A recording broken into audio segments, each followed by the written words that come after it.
Hi, this is Dr. Monica Chawla, and today I'm going to talk about a very sensitive topic: why IVFs fail. You know that we do IVF sometimes and we tell you everything went perfectly well, and it can sometimes still fail. This really doesn't mean that there's something wrong with the couple. It means that the interaction between the embryo, which is the baby, and the uterus lining did not go well, and it can fail purely by chance. And this is the most common reason for IVFs to fail. But this needs a detailed discussion as to whether there are things which could be improved. Number one, we need to discuss what the embryo quality was. How was the embryo dividing throughout its development? Was it adequate and timely division, and does it look like what it should on a particular day of transfer?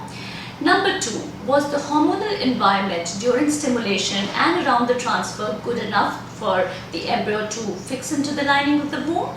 Sometimes some drug alterations, some modifications, changing from a fresh cycle to a frozen cycle can help a couple conceive. Number three, how was the uterus lining? It's important to know that this is the place which holds the embryo has to be adequately thick at the time of transfer.